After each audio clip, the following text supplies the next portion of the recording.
It has been 8 days since we installed the substrate and the plants and the cleanup crew in our vivarium. We're still waiting to give everything a chance to settle in before we add the hedgehogs. So we've got about another 3 weeks to wait for that. But in the meantime, I just wanted to check in and show you how beautifully these plants are doing, because I really wasn't sure that I was creating a good substrate mix, and a large part of what I did was just for the plants and the cleanup crew. But as you can see here, if you look at this elephant plant, this Portulacaria afra, you can see the light green new growth at the tips here. And this has just put on a ton of growth even in the past 8 days, which I think is fantastic, because that tells me that the plants are happy in the substrate and that I'm not overwatering or underwatering them. The snake plant is looking really good. This one has some new growth there at the bottom on the right. You can just see that putting out some new growth. The lemongrass plants are doing great. They're filling out a little bit and getting taller. We have 2 of those in here. The other Sansevieria is doing really well. It's not putting out any new sprouts yet, but the plant itself looks really good. That's a plant that I had actually put in the hedgehog enclosure last year in a pot, and they tipped it over and tore it up and damaged it. And that's why I chose to use that one in here, so I wouldn't lose an undamaged specimen. But I have more if I need them. And then the grass is doing okay. This is the Bermuda grass, which is native to Africa. Some of the plugs are doing really well. Others are not doing so well. But almost all of them are showing some growth. So I'm going to give it another week or 2 before I decide whether I need to replace any of them. So that's doing well. And the Tradescantia is doing well. That's putting out some new growth and looking very happy. Over here we have the variegated elephant food plant. And I put a chopstick in here. You can see on the right. I'll go down a bit so you can see it. I put a chopstick in to mark the height that the 2 smaller elephant plants were at when I planted them. And that's how much it's grown in 8 days. And the other one over here, you can see that one has grown even more. So that's doing really well. So I don't have to do anything different with this. The isopods are doing well. The springtails have kind of spread out all over this whole enclosure, so they're doing great. And what I'm going to do today is I had to make a new hide because I decided I didn't want to use the one that's up in the cage they're in now.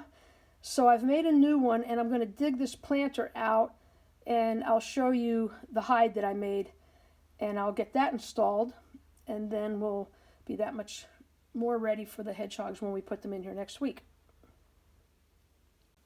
Okay, so I have here this is my new hide that I just built that I'm going to put in, and I'm going to take this old one out.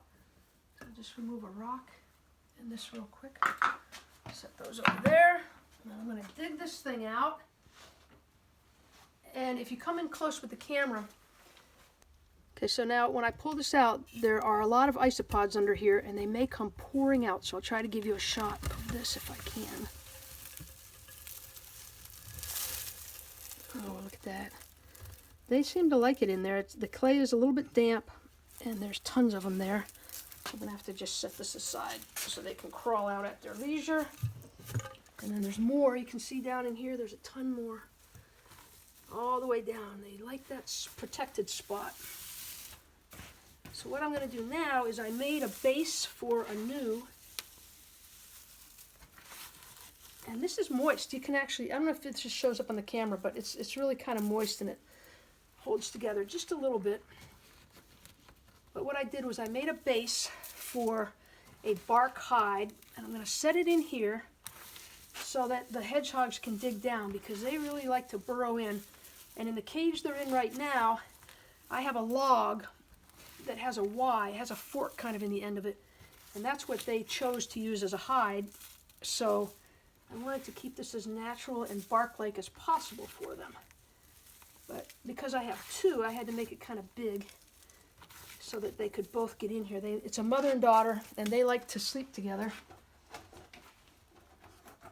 in the hide. So here's what I got. I built a wooden frame because I want them to be able to dig up against the frame but not kill the roots of my plants. And I don't want the roots of the plants to grow into the hide. So I just built this frame, and if I can clear out enough substrate to get it in there, this wet stuff, we'll just set that right down in there.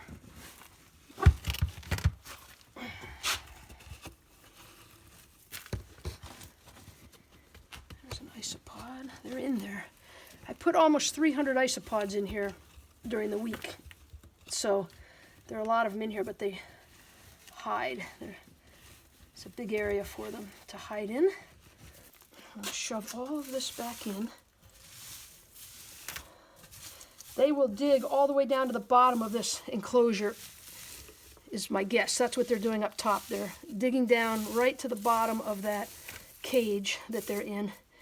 Let's backfill that, and now I'll explain why I did this the way I did. First I'm going to add a little more substrate.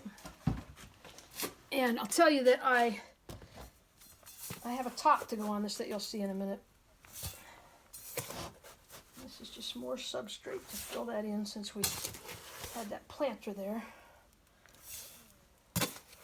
This will give them room to dig in. But that's okay, because they will dig and move things around once they get in here. So part of the reason I did this the way I did, I put these rocks on here because I wanted to block them from running over this lemongrass plant on this side and the lemongrass plant over on this side. And this way they can just come in. They have a little entrance here and a little entrance here. And I just put some bark on that to hide the wood. And now I made this top. This is just a piece of bark that we found out in the wood lot. And I reinforced it with some hardware cloth so that if I'm moving it around, it won't break. It won't be as prone to breaking. And the reason that I didn't just mount this on here permanently is because I may need to open this to get in to get to my hedgehogs at some point. And that's how I get at them now in the enclosure up top, is I just lift their log up and access them that way. That might be a little cozy on some of these plants. I might wind up having to move them out just a skosh. But that is going to be a nice hide that they can access from either end so they don't have to trip over each other to get in it. And I'll get a little more sand and substrate in here to cover up the wood so it looks more natural. And I think that's going to just make a really nice hide. I am going to bring some hay or leaves in here when I put the hedgehogs in so that they can, if they want to take it in there for bedding, they can. But that looks pretty good, and that makes a nice natural looking little hide for them. I want to just give you one little quick look to see this hide in its entirety so you can kind of see what it's going to look like. I think it looks kind of natural. I don't know if it's completely savanna-like, but I think they have sticks and logs and things, grasses in the savannas, so I think it'll look pretty good.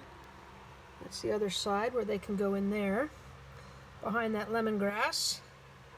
So yeah, I think it's going to look really good, and I think they're going to really like it. And now we just have to wait just a few more weeks for everything to get firmly established, and then we'll see how it works out. So be sure to check back for updates.